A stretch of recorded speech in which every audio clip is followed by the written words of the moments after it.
দুই বন্ধুর বুদ্ধিমত্তা এবং সাহসের গল্প। আকাশে সূর্য মৃদু হাসছিল। সকালের হালকা কুয়াশা তখনও গ্রাম জুড়ে ছড়িয়েছিল। বাতাসে ধানক্ষেতের গন্ধ, পাখির মিষ্টি কিচিরমিচির। একটি ছোট গ্রামের এক কোণে বাঁশঝাড়ের পাশে দুই কিশোর তাদের সকাল শুরু করছিল। তারা ছিল অপু এবং দীপু, দুই অবিচ্ছেদ্য বন্ধু।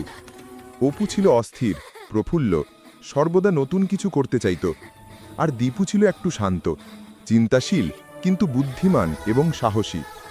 সেদিন সকালে অপু তার পুরানো ব্যাগে শুকনো খাবার, এক বোতল জল এবং একটি ছোট এয়ার গান প্যাক করছিল।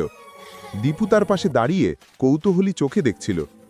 অপু বলল, চলো দীপু, আজ বনে পাখি শিকারে যাই। আমি শুনেছি সেখানে একটি লাল বুকের পাখি দেখা গেছে। দীপু হেসে বলল, তুমি কি আবার লাল বুকের পাখিটা ধরবে? গতবার তোমার লক্ষ্য ছিল পাখিটা নয়, গাছটার দিকে। অপু হেসে বন্দুকটা কাঁধে তুলে নিল। কিন্তু এবার আমি একটাও মিস করব না। দুজনে একসাথে গ্রামের পথ ধরে রওনা দিল। সূর্য তখনও পুরোপুরি ওঠেনি। তারা যখন বনের গভীরে প্রবেশ করল, বাতাস বদলে গেল। চারিদিকে পাইন পাতার গন্ধ, ভেজা মাটির গন্ধ, আর উপরে ঘন ছায়া। পাতার ফাঁক দিয়ে সূর্যের আলো ছড়িয়ে পড়ছিল। অপু বলল, দেখো দীপু, এখানে কত ঠান্ডা লাগছে। মনে হচ্ছে আমরা অন্য জগতে প্রবেশ করেছি। দীপু হেসে বলল, বনের নিজস্ব ভাষা আছে। শোনো, পাখিরা কেমন ডাকছে। হাঁটতে হাঁটতে তারা দেখতে পেল গাছের ডালে পাখি উঠছে, কখনো টুনটুনি, কখনো ঘুঙু, কখনো অজানা রঙিন পাখি।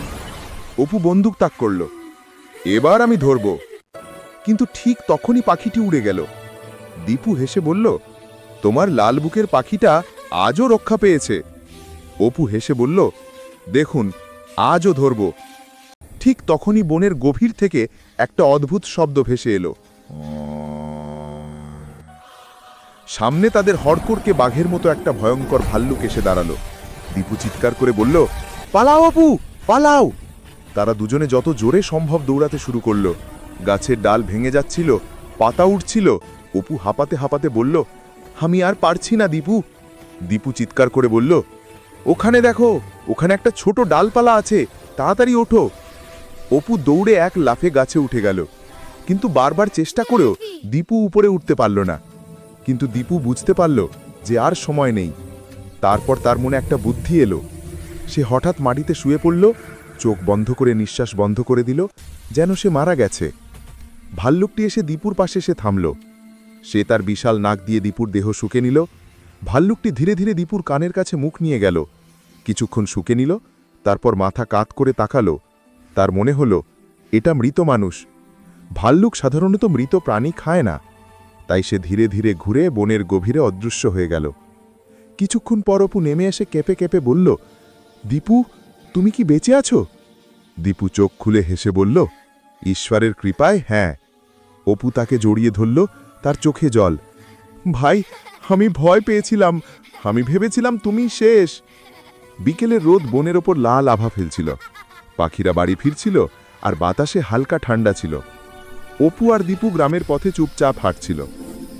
সেদিন তারা কোনো পাখি ধরতে পারেনি, কিন্তু তারা শিখেছে বুদ্ধি দিয়ে ভয়কে জয় করা যায়, আর সত্যিকারের বন্ধু কখনো বিপদে ফেলে যায় না।